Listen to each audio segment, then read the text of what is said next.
Hello, thought to have lived about 500 BC, Heraclitus is one of the most important and certainly the most intriguing of the pre-Socratic Greek philosophers.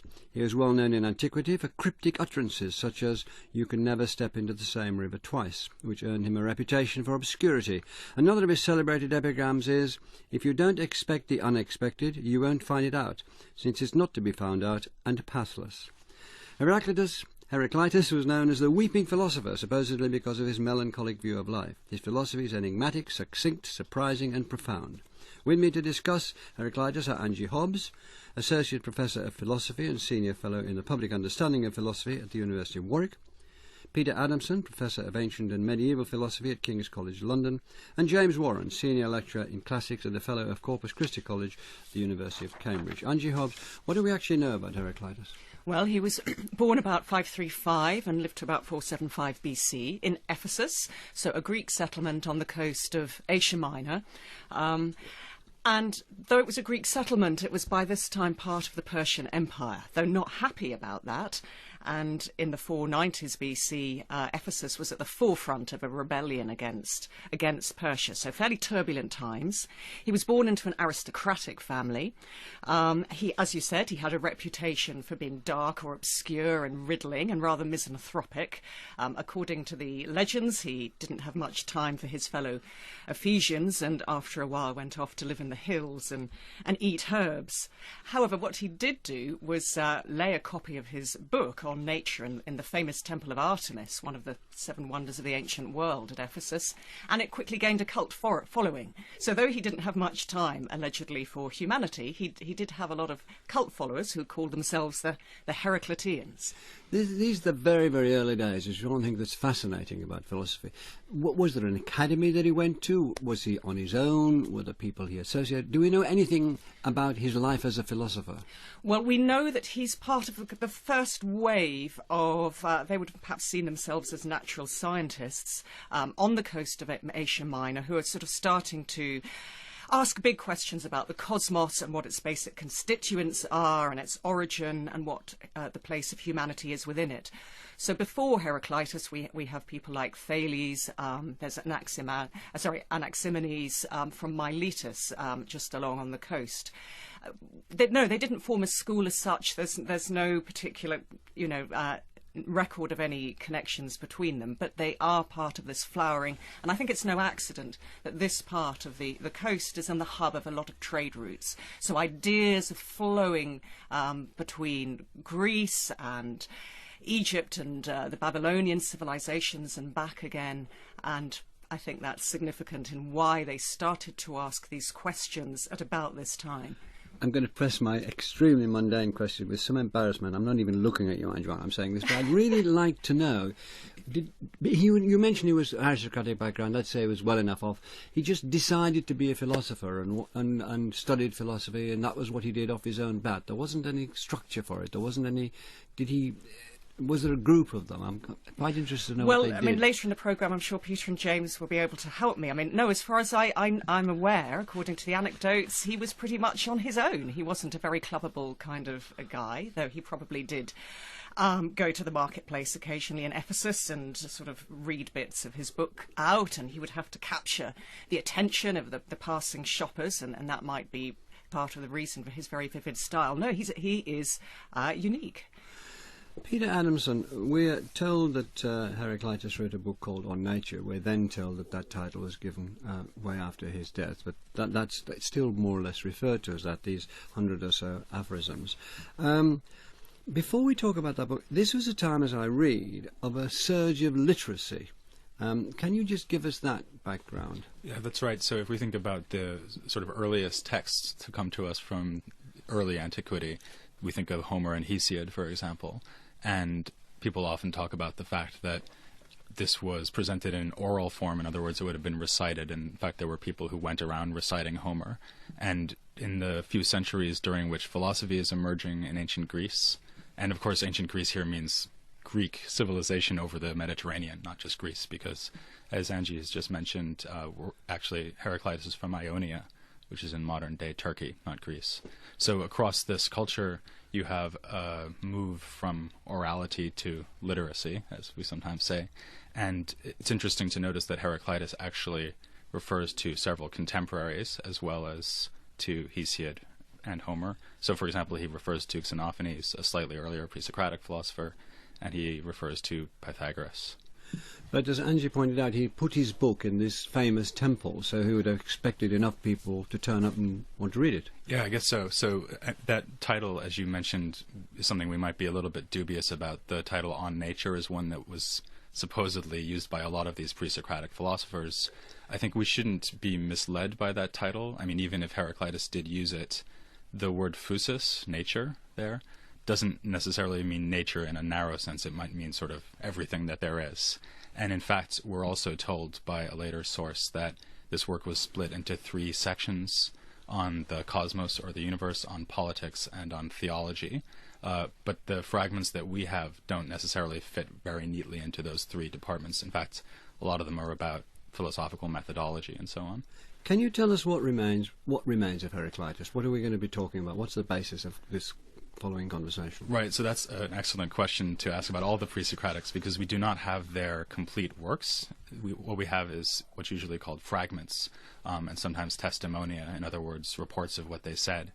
And with Heraclitus, in a way, we might regret that less than with the other pre-Socratic philosophers, because it's almost as if he wrote in fragments, right? He writes these sort of oracular statements. They're riddles. They're very carefully put together. They are structured with rhyme, assonance, wordplay, puns, and that was clearly supposed to be part of their appeal. It also made them very quotable. And so, I mean, it's not clear how On Nature, or whatever this book was structured, or exactly what was in it, but it may have been literally just a collection of these kind of aphoristic sayings. I've mentioned, and many people know about, you cannot walk into the same river twice. And can you give us 1 or 2 other examples which display what you talk about, the crafted nature and its use of... Actually, so maybe I'll just start with that fragment, because I just wanted to quote it in Greek, because you can really hear how nice it is. So I'll tell you what the Greek sounds like, and then I'll tell you the sort of strict translation. So it goes like this: Poita moisi toisin autoisin embainusin hetera kai hetera hudata epire, which sounds quite nice, right? Do you want to do it again? But I didn't catch that properly the first time. Poita moisi toisin autoisin embainusin hetera kai hetera hudata epire. So I mean, you might also even think it sort of sounds like babbling water, right? And the kind of strict translation, there, by the way, are several reports of this thought from Heraclitus. This one would be translated: over the same rivers, stepping into them, different and different waters flow, or something like that. There's a very strict translation. So the thought is, right, famously, that you can't step into the same river twice, because if you step into a river, step out, step back in again, it's different water. Another example would be... but also, isn't it, you're supposed to be a different person. You too have changed. Yeah, right. In fact, one of the effects of the wordplay is that this idea about whether things are the same could refer to the river or to the person, people sometimes say. I mean, all these things are very difficult to interpret, partially because he plays around with Greek word order. And in fact, there's a passage in Aristotle's Rhetoric where he, kind of with crushing banality, complains that an example of Heraclitus doing this is an example of bad Greek style, because you can't tell which word is supposed to... there's this one word which you can't tell whether it's supposed to go with the clause before it or the clause after it. But of course, Heraclitus was doing that on purpose. And Aristotle was wrong in this case. A rare event, but yes.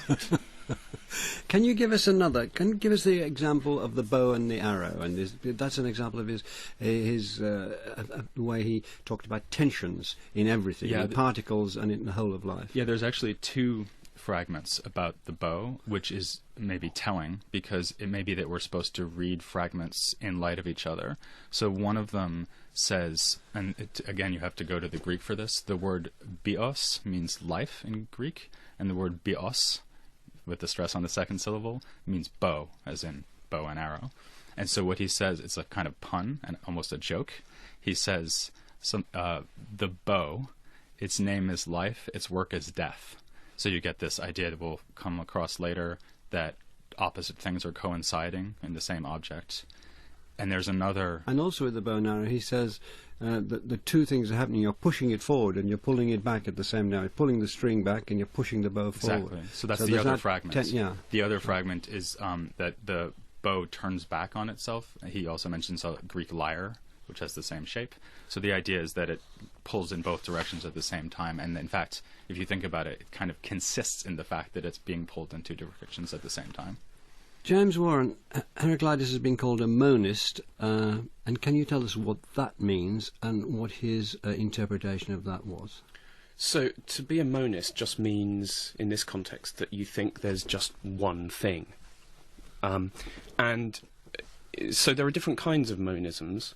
Some of these predecessors that Angie mentioned are thought of as being what are called material monists, which means that they think that everything that you see around you in the world is basically made out of one kind of matter.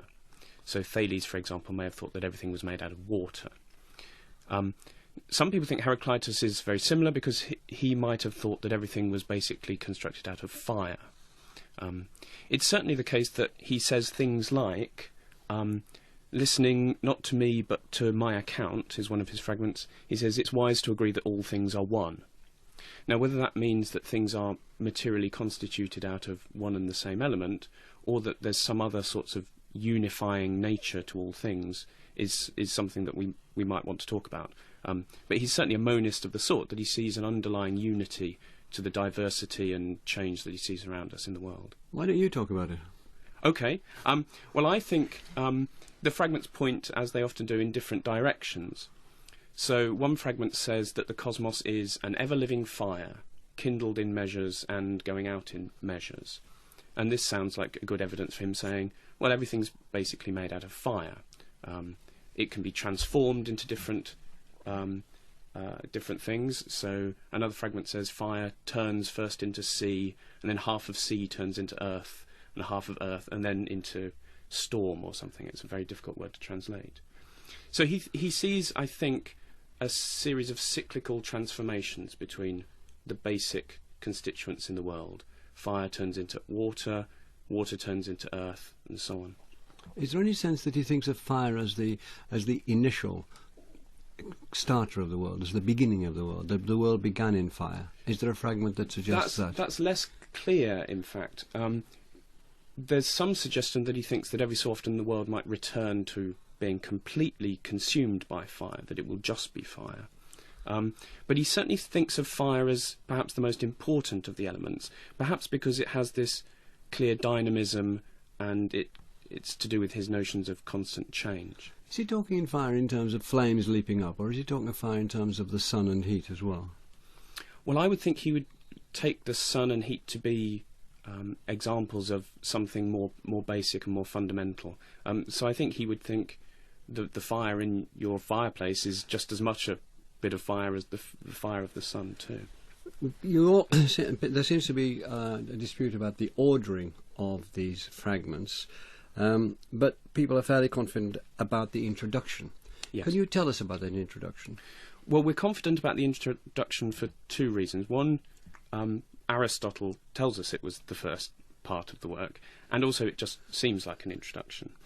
It's the longest fragment, and I can tell you what it says if you like. I would be very pleased if you did. So this is the bit that Peter mentioned Aristotle failed to understand properly. It starts like this. It says, this account, and the Greek word there is logos, which is an important word for Heraclitus that we'll come back to, I think. This account being always the case, always men fail to understand it, both before they hear and when first they have heard.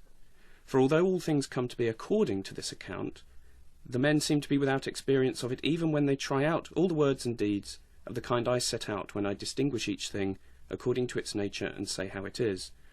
Other men don't pay attention to what they do when they're awake, just as they don't pay attention to what they do when they're asleep.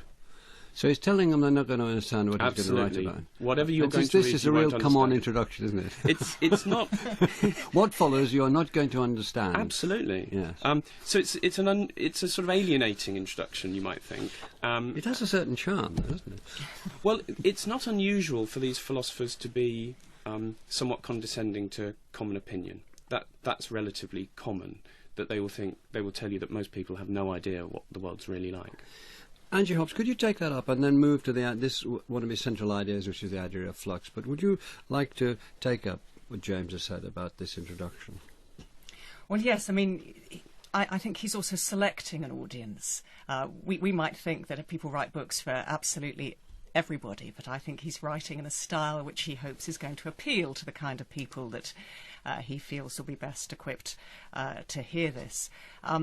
Yes, we're going to come back to this notion of the logos. As James said, it's often translated account, but as we're going to see, it has other meanings as well, and we're going to be asking, is Heraclitus talking just about his book, and people saying, you're not going to understand my book, or is he going to be saying, you're not going to understand the logos, the sort of the order of the universe, which my book is about. And one of his orderings of the universe was through this notion of flux, which we now throw around, take for granted and so on. It must have been extremely radical, new, foreign, difficult to understand then. Can you tell us what he meant by it and how radical it was at the time?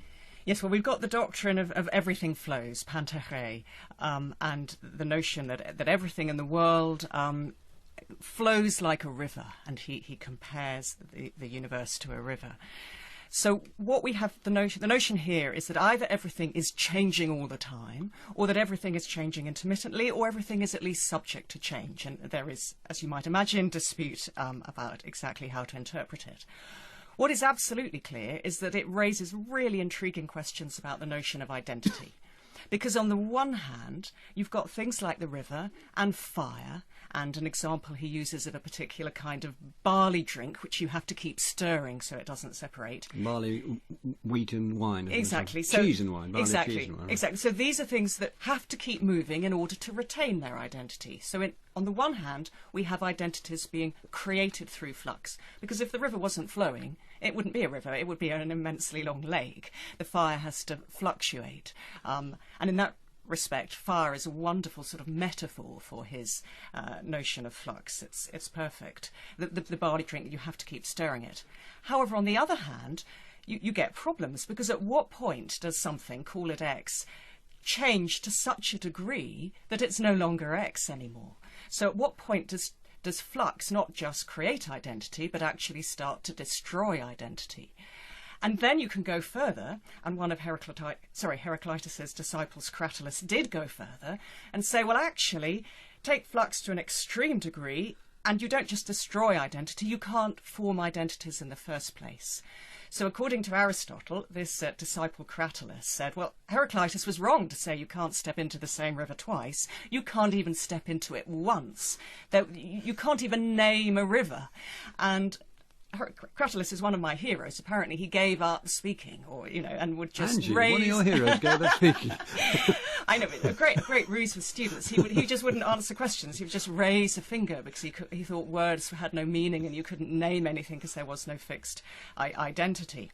So these are really profound questions, and flux goes to the heart of them. There was a philosopher around and about the same time, Peter Adamson, Parmenides, who was putting forward a theory which was almost the complete opposite. Can you briefly say that? I'd like to bring him into the discussion before we move on with Heraclitus. Yeah, that's right. This is a traditional contrast which goes back to Plato. So the thought is that Heraclitus thinks everything is changing, Parmenides thinks that change doesn't happen at all.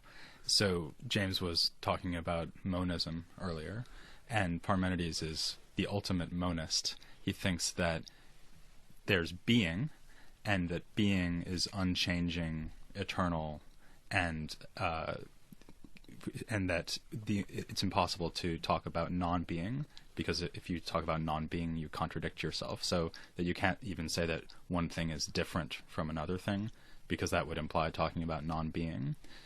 So Plato and other philosophers seem to think they need to steer a path between Heraclitus and Parmenides.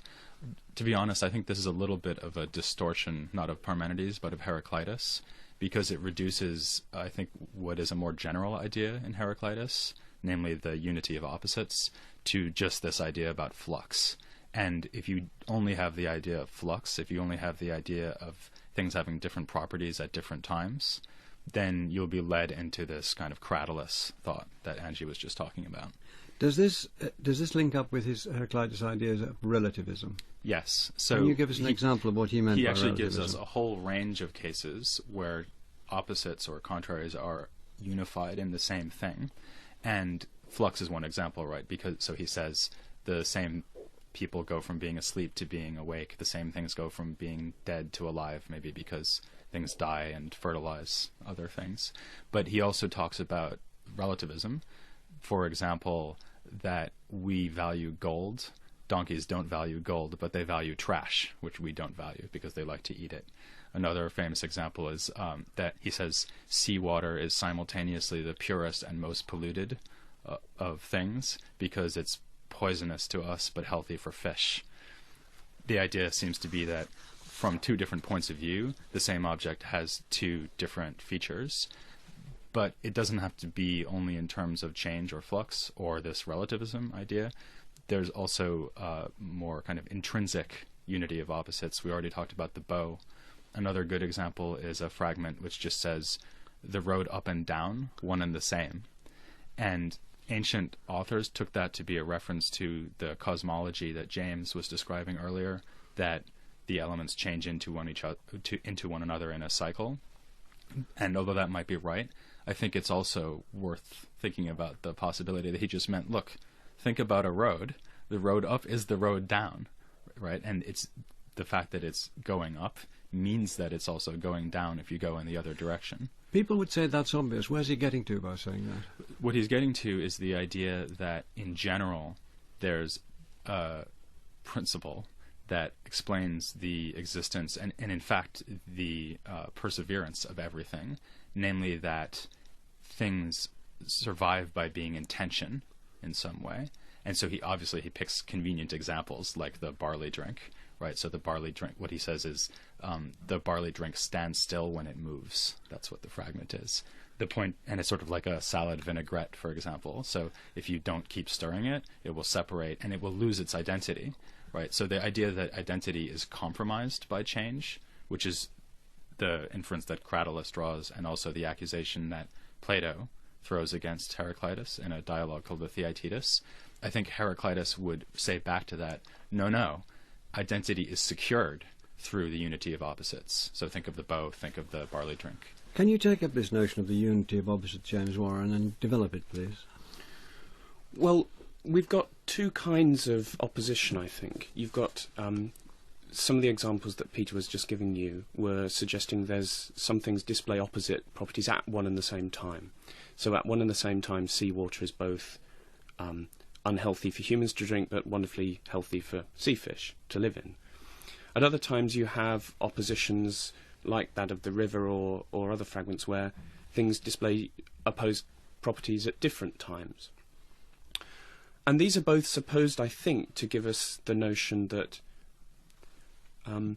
that these kinds of differences in perspective are part and parcel of the nature of the world, that we shouldn't be alarmed by the thought that one and the same thing can display these opposite characteristics. In fact, coming, as he says in the first fragment, describing the nature of each thing and saying how it is, just involves us recognising the very fact that items around us in the world might display these oppositions, and that's just how they are. We'd be wrong, for example, to neglect the fact that seawater is wonderfully excellent for sea fish to swim in. Now, that doesn't mean we can go and live in the sea, because we're not sea fish, we're humans. But we should recognise that our human perspective is just one perspective on the world, and that world will display opposite properties according to different other perspectives that other animals might have. So there's a wholeness about the way he looks at the world, isn't there? Yes, absolutely. It's a wholeness that he's drawing our attention to, but simultaneously drawing our attention to the fact that we adopt a certain particular perspective on that world, given our human nature and so on, that's just one of the perspectives available. So he contrasts that perspective with the perspective of different kinds of animals. So we've had the donkeys, and there are pigs, and there are fish in his fragments, but also perhaps a divine perspective according to which all of these oppositions are somehow resolved, and in God's perspective these oppositions come together in the greater unity. Angie Hobbs, the word logos came up earlier, and it seems to be very important, if not critically important, to an understanding of Heraclitus. Can you tell us what he meant by it? From what I've read, there are several interpretations. So if you go through the several briskly and then tell us the one that you rest on. Okay, so we know it's foundational to his philosophy because his opening fragment is of the Logos, which is thus always uncomprehending of humans, both before they've heard it and after they've heard it. It can mean a rational ordering and unifying principle of the cosmos. It can mean human reason and the products of human reason, such as books, words, accounts, and so on. I think he means both. I think he is saying there is a rational regulating order or ratio to the universe which regulates the change, which regulates the tension between opposites, which creates, or indeed is, the unity out of these opposing surface tensions. Organising principle, ordering principle. Exactly. Humans, as James has been saying, don't have a full grasp of this unifying order. God does. We have the quote, for God all things are good and beautiful and just. Humans see some things as just and others as unjust. We see the surface flux and tension and oppositions, but there is an underlying unity formed by the Logos. However, because we're not completely disconnected from it, because we do contain within us human reason and the products of human reason in books and words and language and so on.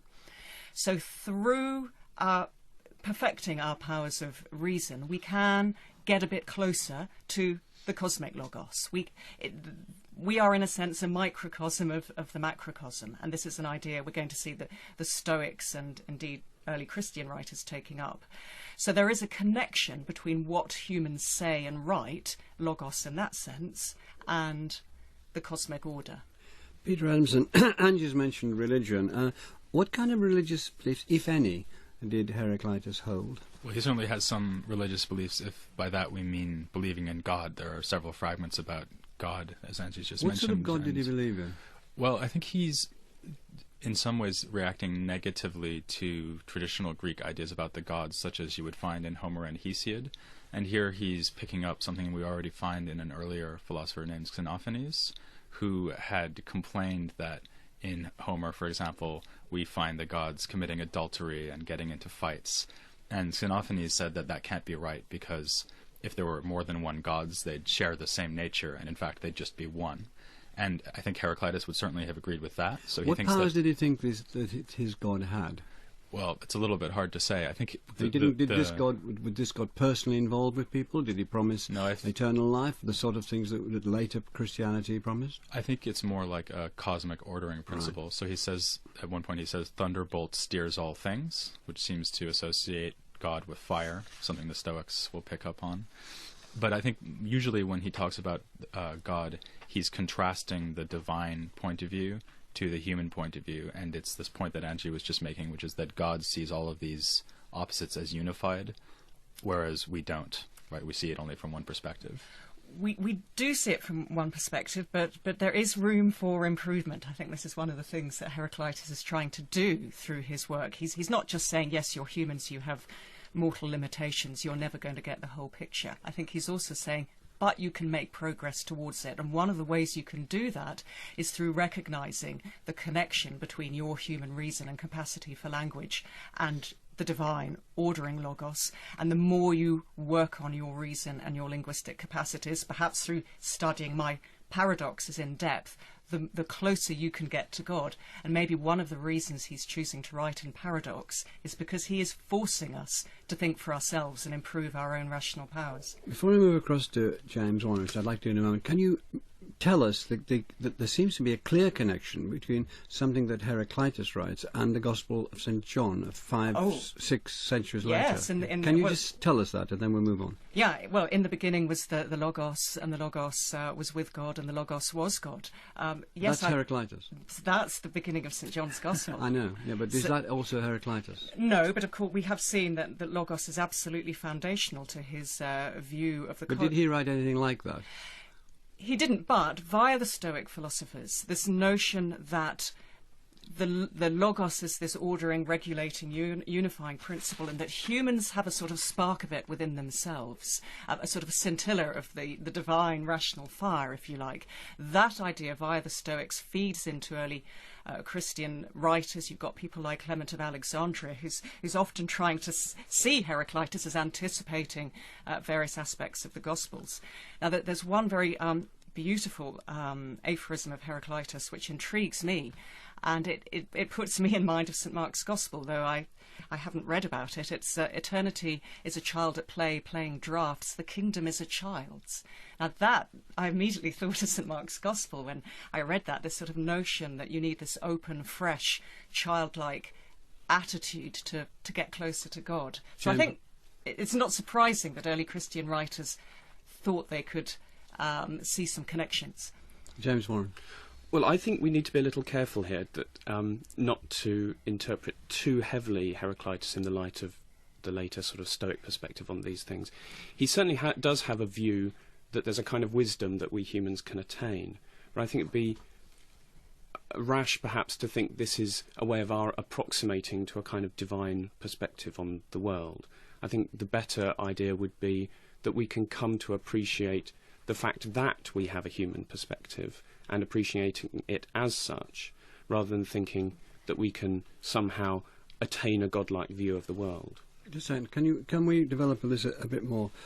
So, what can you develop that a bit more? Because it's an interesting point here. Well, there are two possibilities here. One idea is that through coming to think carefully about the sorts of provocative statements that Heraclitus is giving you, you may come to view that unity of the world that perhaps he suggests that a divine perspective on the world might comprehend. In that way, as some later ancient philosophers say, we can come to approximate divinity and we can come to adopt a kind of godlike stance.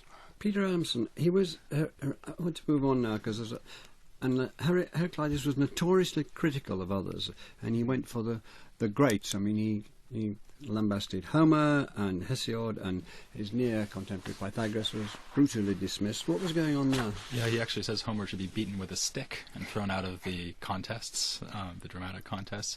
And it's interesting because I was just suggesting why did he consider that punishment due to Homer?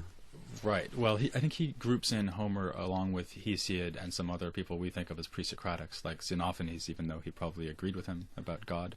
And I think the criticism he makes of them, that's most dominant in the fragments, is that they are people who acquire lots of learning. And I think he associates that with the idea of sort of believing whatever you hear. So his view is that there's kind of what people usually do in order to become wise, which is just listen to the traditional teachings, which of course are very strongly associated with Homer and Hesiod. Or you can think for yourself, which is what Heraclitus says he has done and what he wants you to do. And there's another fragment actually which says that eyesight is a better witness than hearing. And it's not quite clear what that means, but I think maybe what he means is, look for yourself, don't just listen to what other people think. There's a cutting edge, isn't it? Is it? I can't remember accurately, but is it? Does he say learning doesn't make you wise? Look at Pythagoras. He says if lots of learning made people wise, then it would, or gave you understanding, the word is nous, then it would have made these people wise. And he names Hesiod, Pythagoras, Xenophanes, and Hecataeus, who's a historian. Was he known as a castigator of his contemporaries? Well, he was certainly known as a castigator of the people in his hometown, so he got along with them very badly. There's a story that he was offered the chance to write laws for the city, and he said, this is such a badly run city that I'm not interested. There's the story about him going off into the wilderness, which supposedly led to his death, because he acquired dropsy, which means a buildup of fluid in your body. Should we do his death? No, we'll do his death towards the end, if you don't mind. It gives me an answer. I don't want to kill him off too soon. Angie, you want to come in? Angie Hobbs. Oh, you didn't? Oh, I thought you did. Oh, no, I was going to pick out something James said earlier, but it would fit here. I think we need to be clear. I don't think anybody's suggesting, and I'm certainly not suggesting, that Heraclitus ever thinks that we can become God. He's always very clear that we are mortals and have this mortal perspective. But I do think he thinks that we can make improvements, and there are better and worse ways of having a mortal perspective. And so to sort of put James and Peter's points together, I think he thinks that by rejecting this sort of learning by rote, which he is not in favour of, and exploring yourself. I looked into myself, he says, and trying to examine your own soul, your own little fragment of the Logos. I think he does believe that though we can never imitate God or get that close, we can make improvements. Otherwise, why is he bothering to critique all the authorities who've gone before? Peter, briefly, I want to move on now. I'm going to move on from God. Just before we move away from God and religion, I just wanted to point out that there's strong evidence that Heraclitus did believe that souls survive death and that they'll be punished for what they've done. So joy there. Maybe by God. So it does make a big difference to you, whether you're good or bad. James Rowan, this is a big bundle of a question, and I don't apologise. It's worth that. Thank you. He influenced Plato Yes. and Aristotle and the Stoics. This is the beginning, the firm stem of Western philosophy, to which somebody said we're all footnotes, or you lot have been all footnotes ever since. So this is a powerful influence on powerful people. Can you just give us some central notion as to why what he said was so influential on these people? Well, the influence... Let's take Plato and the Stoics, perhaps. I think Aristotle had less time for Heraclitus than these other two. For Plato, what struck Plato about the Heraclitean insight was this idea that certainly the sorts of things you encounter in your everyday life, the sort of perceptible world, is subject to displaying these opposing properties at different times, maybe at the same time. And this worried Plato because he wanted things that you can know to be stable and not displaying this kind of intrinsic opposition. So in some moods, Plato thinks that will rule out lots of the sorts of things you might come across in everyday life as proper objects of knowledge. If you combine that with the thought that there might really be proper objects of knowledge that don't change and so on, then you're beginning to move towards a sort of Platonic notion of the forms, to contrast with this world of perception. For the Stoics, I think they took from Heraclitus, and we know Cleanthes the Stoic wrote works on Heraclitus, so they were very interested in him. They took two principal ideas, I think. First of all, this idea of, I think Angie mentioned it before, a rational principle governing the world, an active, rational, causal principle. And secondly, this notion of fire as the a kind of foundational element. And the Stoics more or less identified these two in various moods and saw a rational principle built into the very foundations of the world, guiding it along everything it does, and eventually, after so many years, returning it all to a great conflagration. And Angie Hobbes, as I understand it, Heraclitus' influence was still powerful when we get to Hegel and Nietzsche, and it's still... Oh, yes. I mean, Hegel likes the idea of opposites and apparent tensions combining to form, a greater harmonies and unity, and the importance of resolution through conflict. He writes about that at the beginning of his Logic, for instance. Nietzsche's profoundly influenced. In Ecce Homo, Nietzsche says that in some ways the doctrine of Zarathustra, in Thus Spake Zarathustra, about the importance of becoming and so on, is anticipated by Heraclitus. And I think in Ecce Homo, Nietzsche also says that he feels a deep proximity to Heraclitus and that he feels warmer. I think he says he feels warmer when he's proximate to Heraclitus than to any other philosopher.